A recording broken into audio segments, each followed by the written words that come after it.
I have got a treat for you today. I've got Andrea Sullivan. So Andrea is the co-founder of vYve and former CMO at really large brands. Based out of New York City, she's worked with Gary Vee and helped him build his brand, and then co-founded vYve, which is an organization focused on helping C-suite executives and entrepreneurs really create their identity and really understand who they are better so that they can serve the world. I am a very welcome participant in a lot of the work she does, but I just love the approach that she has to her own journey and in her own identity shifts. And that's what she shares with us today, is giving us almost the permission to dream and to do what we want to do. There's a little bit of selfishness in it, which I'm really reframing how I look at that word, because I think when we're not selfish and we give and give and give to others, we lose our own identity. And there's so many of us as leaders that have given to our teams and our companies and our families and our communities, but we've lost ourselves. And that's really what we're going to talk about in this episode today, is how do we create an identity and really bring our identity forward that is truly who we are, instead of it being performative and who we thought we needed to be for everyone else. So it's a beautiful conversation. I can't wait for you to hear it and be part of this amazing community where we're really trying to spread light and hope in a sometimes dark time. Welcome to The View from the Top. Andrea Sullivan is here with me. I gave you a little information in the intro, but she is a very good friend. We are going to be very good friends for a very long time, and I'm excited about that. I feel like I met you in a previous lifetime or something. It's pretty remarkable. When you can be like 5 minutes into a first meeting and you're like, how are we already talking about this stuff? Let's go. We're not afraid. Well, I know you, and there's still going to be more that I learn about you. So I'm looking forward to this as well. But if you would just give everybody listening just a little bit more about who you are, your journey, kind of how you got to where you're at today. What are those key points in your story? Well, thank you, Jamie. I'm really excited to have this conversation with you. And look, I am a girl from the Midwest, from the farmland at my core. And I'm lucky enough now, if I was to ask my 5-year-old Andrea self, because I came from the Midwest, I was always Andrea. What would she be saying about me now, living in New York City, and having had a big career in corporate America? She probably would have been shocked and surprised, but very excited at the same time. And so, I always had focused on how I could, really kind of climb the ladder and break that glass ceiling, particularly because I had a feminist mother that raised me to believe that I could do whatever I wanted to and to really lean into my dreams. And so I started in the printing and publishing world and moved from the Midwest to New York City, and then moved into the consulting world and worked for branding agencies, including Siegel and Gale and Interbrand, where I had almost a 2-decade career at Omnicom with Interbrand. My last roles being global chief marketing officer, and had become sort of a chief marketing officer whisperer, if you will. Went on to then decide to make the jump from a publicly traded company in Omnicom to seeking out a different type of culture, which I found with Gary Vaynerchuk. For those of you that don't know him, he's a serial entrepreneur, moved to the States from Russia when he was 4 years old, took his father's wine business from $3 million to $60 million without a penny of investment. And today he has over 50 million followers. He runs a lot of different businesses, including VaynerX, which is a big communications company that's done more than 13 Super Bowl ads, but really leans into the power of social and the attention economy. And I was lucky to join Vayner and to work with a different type of company that has a very independent culture, has a lot of trust, a lot of empathy. And so I felt lucky to have worked in the publicly traded arena, and then make that shift to something that was more culture first. 6 years into the role as chief marketing officer, I launched a new company inside of Vayner called vYve, VYVE. And we always like to go like this because it's all about, the Y is all about you. It's a program that's designed for entrepreneurs and C-suiters to become their best and happiest selves. And so it's a very small group of people. As you know, Jamie just joined. We're very excited to have her. But we really help to identify where are you stuck in certain places in your life? Where are you maybe playing a little bit smaller than you could? And how do we design that life? And that includes, yes, your business, yes, your professional life. But as we know, oftentimes we are our worst enemy and we're holding ourselves back personally. And so for the past 2 years, I've been running vYve, and we're now independent. And my co-founder, James Orsini, who also came from Vayner, and I work very closely together to deliver that very high touch, highly personalized experience for all of our vYvers. I love this. And what I love about vYve, and if anyone is interested, right, reach out to Andrea, reach out to me. I tell you about the experience, but it so aligns to what we're talking about here today. Because what it is, it's a lot of people who have achieved success in one way and then realized that maybe not that they climbed the wrong mountain, but that there was another mountain behind that one that they want even more, right? Or that there's a different kind of mountain that once you get to the top, you see a different view. And sometimes that you can feel very lost at that. I think it's such a good point, because if you were to ask again the 7-year-old Andrea, did she ever have an ambition to be an entrepreneur? And I would have said no. Yeah. Yeah. And this, I can tell you, is the happiest I've ever been in my life, because I am doing the work that I was meant to do. This is why I'm on this, planet. I didn't realize it. And fortunately, because I had all of these different identity changes and things, and, I'd love to talk to you about this more, because I know this is something where I think that you and I are, very aligned around the whole idea of how can we push ourselves and to maybe change the narrative that's been holding us back, so that we can walk through that door and see, is there another mountain that's even grander than the one that we already climbed onto? So people that, hear your story can kind of see what you've done. It's very easy for them to go like, wow, right? In your head, like, she's so lucky. She's, look at who she's been connected to and what she's done. I want you to share, was there a moment where from the outside, everybody would be like, look at Andrea, check, check, check, right? She's achieved all these things, but on the inside, you were like, something doesn't feel right. And what was that moment on your climb? Yeah, absolutely. I think that there are so many of us that, are trying to be performative and are out there playing the game, right? And I think that I was in part successful in the corporate world because I was modeling different behavior around me. And for the most part, there were more male leaders than female leaders. And it was hard for me to really understand even who I was and how my leadership style could perhaps be different than someone else's, and therefore be more authentic and be something that could be more motivating for people. And so I think it wasn't until I met one of the leaders that helped me to probably get to know myself more was a woman named Susan Spiewak. If she was in the printing and publishing world, and she was one of the few that would wear the bright colors and had the curly hair. She wasn't straightening it. She loved people, loved them so much, and she knew everything about them. And she didn't, just take the guys out to the sports games. She knew every little thing about them because she really enjoyed them and wanted to know more about what made them tick. And I think that, seeing her gave me permission, sort of, I would say, in the middle of my journey, to start to explore, who was I and how could I bring my unique personality.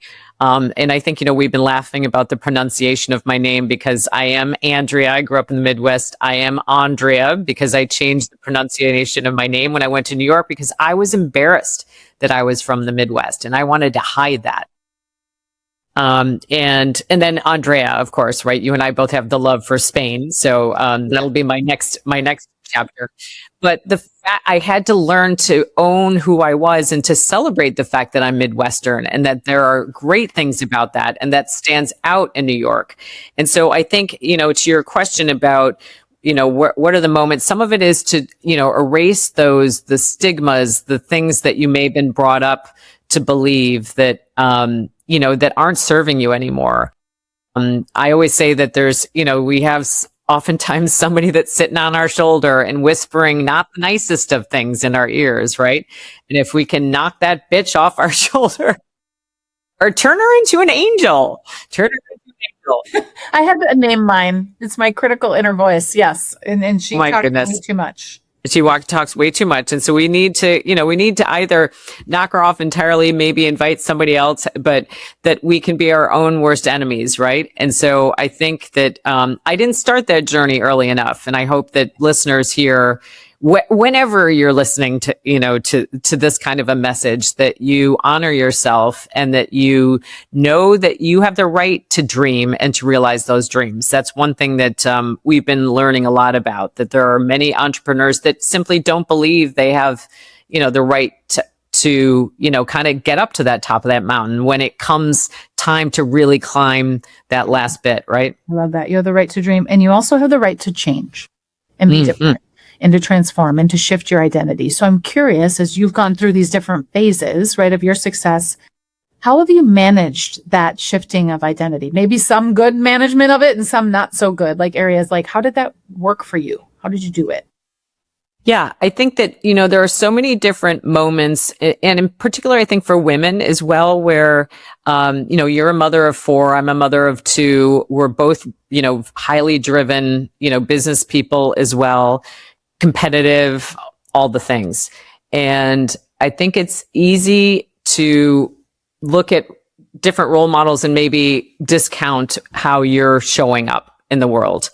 And I can tell you that, I was probably more focused on my identity as the professional Andrea versus, being the mom. And I remember asking my husband if we could have a third child because I didn't remember being with my kids as much as I felt like I should have, with my 2. And that those kind of realizations that time is going by quickly can be really hard, right?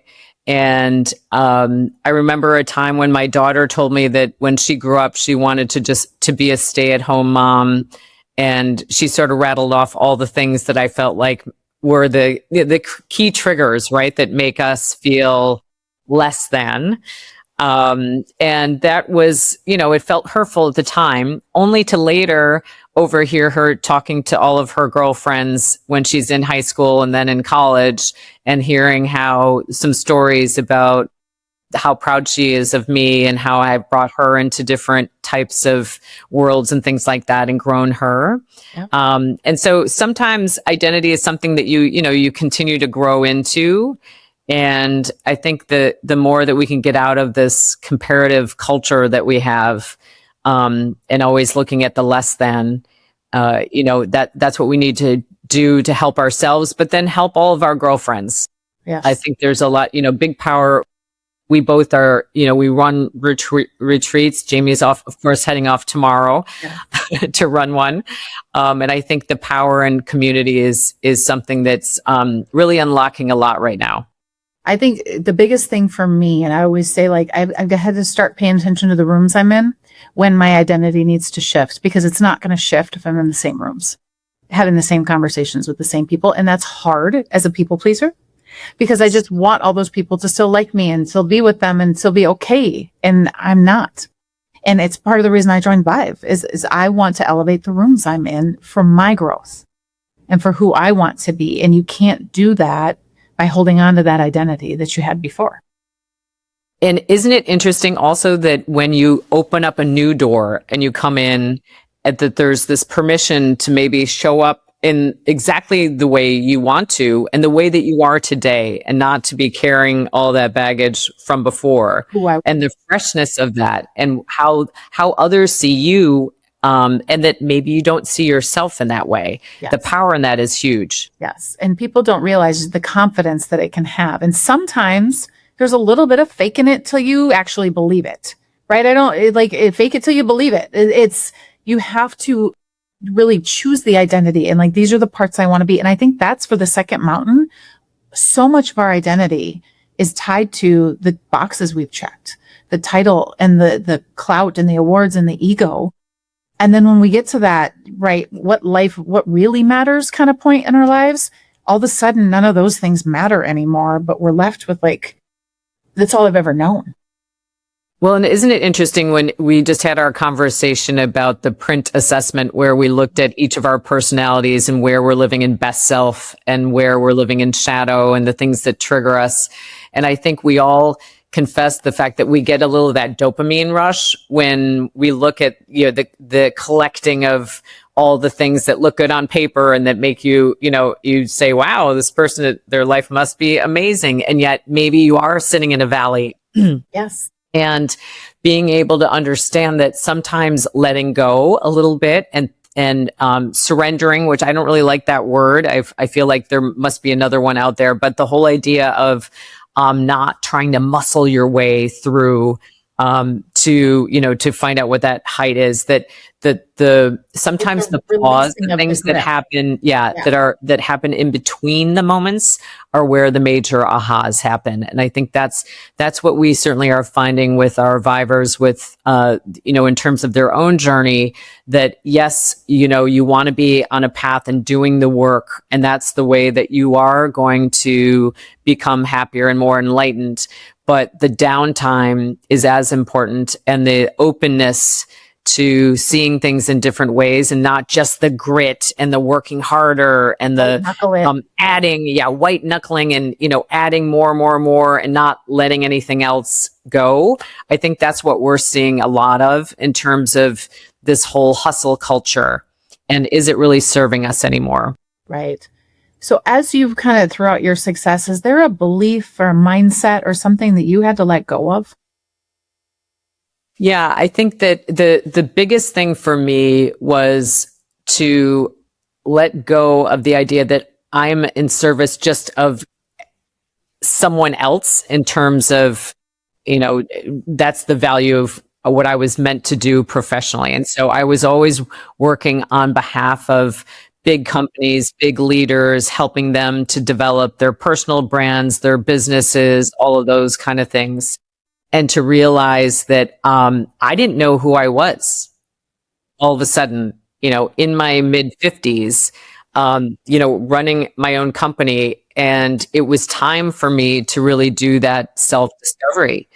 And, at times it's uncomfortable and it feels hard. And I think the way that I've gotten through it is to surround myself with others that can help in seeing certain things in me. And likewise in our community, we do the same for all of us, right? And I think your point about getting into different rooms that are filled with people who are curious, people who are generous, people who want to do the work, that understand that it's okay to hold, a place where people can be vulnerable, that there can be a lot that comes out of that. Yeah. And I think, it's difficult, as I look at the complexion of the 15 people that are in vYve, we, keep things nice and tight, but 100% of them want to work on their personal brands and their reputation. And yet everyone struggles with it. Even the people that run television companies and that, they're used to being on camera and things like that. Definitely opportunities. And some of it gets back to that whole question of identity, Jamie, that you were bringing up, that who am I and how do I show up in a way that is just uniquely me? So I'm not being performative.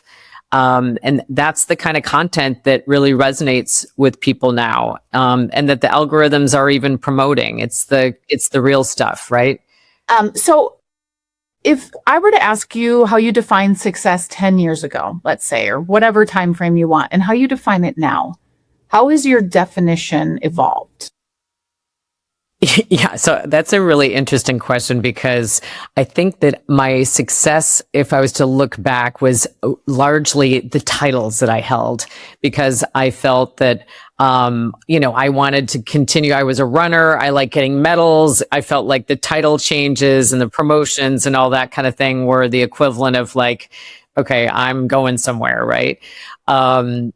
Only to then realize, and it was funny because when I launched vYve by Vayner, I had been a chief marketing officer for quite some time. And I even had some of my social media handles and things had CMO in the actual name and the whole kind of thing. And I remember having this conversation with Gary about, when I was launching vYve by Vayner, that I wanted to hold on to the CMO title because it just was something that I didn't know how to operate without that sort of battle gear on me. Yeah. It was who I was. And I said, well, wait, could I be a CMO? Could I be a chief manifestation officer? Something like that.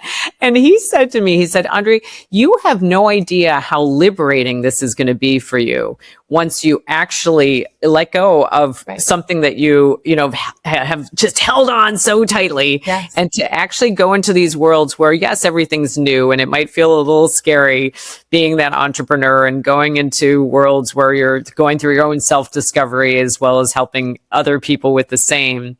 And it wasn't until I did let go that I realized that, wow, why was I holding on to it so tightly? And that it was actually holding me back from, blossoming into I feel like I'm going through another stage of being a 7-year-old in the best of ways. Right. A better version of you. And I talk to so many people that have gone through job loss, right? And they're so tied to who they were, the titles they've held, instead of the experience they've gained and, the world, the view that they can bring. And I see it all the time because I see them, typically the people right outside see you as the human and you see yourself as the checkboxes, right? Or the achievements. And so I think that's something really important just to point out for everybody that when you get to the top, that identity piece is what will actually keep you stuck and keep you unfulfilled if you can't let go of it. It's so true. And if you look at all the change that's happening now in the world, what got us here is definitely not going to be getting us to wherever it is that we're going. We don't know entirely, with the advent of AI and, all kinds of things that are tough, really tough. Yeah. And so to be able to say, you know what? If I look back, I've showed the grit. I've been through tough times. I went through a bunch of like different, personal injury things where I couldn't walk for a while or things like that, where, you have to relearn how to do some of the things that you took for granted. Yes. And I feel like sometimes those moments are really important and they typically happen to me. Anytime I've gotten injured, it typically is right at the moment where like, I'm so on my game. I got it going on. A little bit of humility. Like, no, life's not going to work that way. Like, let's knock that girl down and like have her like take a bit of a breath. And, I think that it's going to be really critical as we go forward to hopefully become more human, is what I'm hoping, in a world of AI, that we actually have to become more human in order to be able to figure out all this stuff that's in front of us. Yeah. And we have to look at resilience in a different way, is that and not take everything so like it's something that is us, it's wrong with us, or that's not, it's an opportunity, right? And that's what resilience is. It's an opportunity to evolve. And I think there's a lot of people that are scared of evolution. But I'm going to go back to, I don't think they're in the right rooms and they don't have the right models of people who are doing it around them. Yeah. And I think that, if you look at, you're an entrepreneur, you're surrounded by entrepreneurs in vYve, and the resilience is probably the top quality that, you need to have. And it's interesting, we're going to be coming together for our June 4th and 5th meetup. And one of the things that we're going to be doing is we're going to be playing around with a little bit of comedy. Because, a part of this, I know she takes a deep breath. Jamie's like, oh, God. Maybe I can't make it. I know. Yeah, exactly. I think I'm busy rearranging my sock drawer, maybe. But the whole idea of like, can we laugh at ourselves? Right. Can we, can we kind of open up and look at something as maybe instead of crying, we're going to laugh at it because that might be a more helpful way of dealing with the situation. But I think that, if you talk to any entrepreneur, any leader today, it doesn't have to just be, because I feel like you have to almost be an entrepreneur in a lot of the corporates now because of the amount of change that, we need to be learning new kinds of talents that probably weren't in the skill set when you were getting your MBA or anything else, right? And I think that's why it's also the burnout epidemic and the depletion that leaders are feeling is because these are new muscles that we haven't strengthened. So I'm curious for you, what are the energy rituals? What are the things that you do to manage, your own energy, even throughout your career? Like what are those things that kind of keep you grounded and keep you sane? Yeah, definitely. Well, it's funny you say that because I realized that I was listening to all kinds of podcasts about meditation, but I actually wasn't meditating. Does it count? Check the box. I think I don't know. I think I was fooling myself thinking it counted, that somehow it had some rub off value. But what I realized is that I do have a ritual that's somewhat meditative, which is running with my dog. And I love to do it rain or shine. We live in the Northeast where there's plenty of, the snow and rain, all the things, cold weather, warm weather. But I like to be in nature and noticing the shifts and the changes.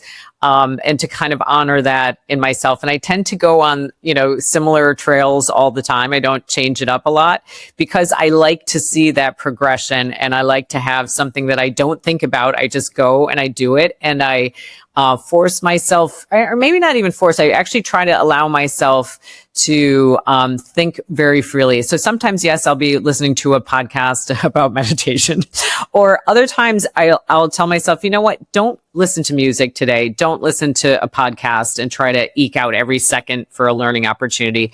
Just let your brain go and see what happens and see what comes up. Sometimes I'll go into it with a challenge that I try to solve, but I find that, that kind of giving myself a little bit of airtime. It's not even as much for the running. Yes, it's good to get my heart going, but it's more for my head than anything else. And I do it in the mornings because I feel like that energy also helps to carry me through the whole of the day.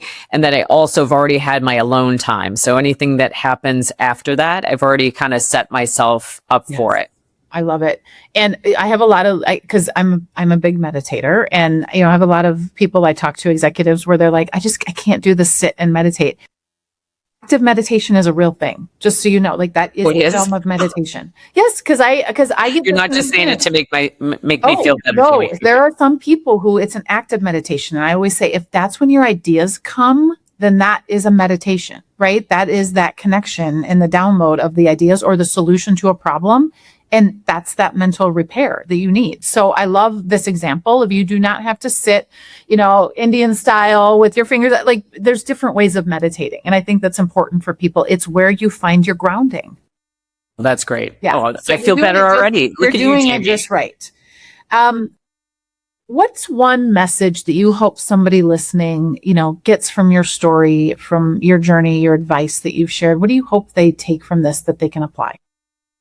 Yeah, I think it's really the whole idea that we're not in this alone, and that whatever struggle or challenge you're facing, that there are people around you that can help. And it can be people that are loving and that are, a part of your family, but there's a lot of power in actually reaching out to kind of like the chosen family or experts in different areas and learning from other people's mistakes. And the beautiful things that have happened to them that are positive. I do feel like oftentimes if I'm feeling low or if can't solve something, I used to try to just do it all alone. And I felt like I had some pride in that. And now I'm realizing that there are many doors that might appear that they're closed, but if you just take that doorknob and open it, there's something on the other side and there's someone out there that can help. And so I hope that people do reach out in moments when they're feeling stuck. Yeah. I think it is really paying attention in those moments for our own mental health of I would say filter the voices or filter the noise. what are you listening to that's making you feel right? Like, meaning there's so much noise coming at us today that even finding, for me, there's a couple of people on social media that are very, astrological or very, lean towards it. And so they're just putting light out constantly on like, how to manage. And so if I'm feeling down, like there's even stuff, they don't even know me. And I just go read their stuff because I'm like, it's what my brain needs right now, right? Yeah. To fill it up with good instead of fill it up with crap. And it's a lot. And that we can train our brains, right? I don't think that was something that I grew up, realizing that we can retrain our brains, and that, but that does take work and you have to want to do it. But to your point that it doesn't necessarily, it can fit into your day to day, right? That we're not something on top. That's right. Yeah. So I think that's important, is that humanity of what you're saying. The thread through all of this is that you don't have to do it alone. No one's got it all figured out. No one. Even the most successful people are still trying to figure something out, right? And so finding those people that are trying to figure out what you're trying to figure out, or are a couple of steps ahead of you. And that's what a program like vYve. So I'm just going to keep being a commercial for that, because it is what I was looking for.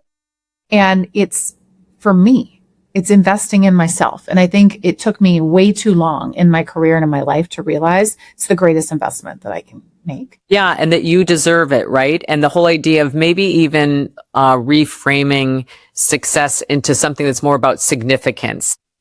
What do you want to be leaving behind, and what is it that lights you up? Yes. So that it's not somebody else. I feel like sometimes the success, to our earlier conversation, are the metrics that come from outside. Right. And they're not as deeply rooted as the significant ones, right? And so that's that reframe that I think is so valuable for all of us to understand. Okay, before I let you go, I've got some bonus round questions. So we're going to get frozen for a second, okay? All right, so you're having a little bit of a down moment. What's your go-to song? And we're actually creating a Spotify playlist of all the go-to songs from... Oh, no way! There. So what's your go-to song to get your energy back? Okay, so I have a lot of them, but I would say I am really in love with Rihanna's Shine Bright Like a Diamond. So diamonds. Yeah, you can't help but move when you're listening to Yeah, that's right. She gets you going. What's a book or a podcast or some message that really changed your perspective? Like you remember the perspective shift? Yeah. So I just read a book by Diane von Furstenberg called The Woman I Wanted to Be. It happened to be just sitting on my mom's, my mom's library. She hadn't even read it. And I love this book because she talks about her many shifts in identity throughout her life. And the thing that I took away from it was her eventual trust in her intuition.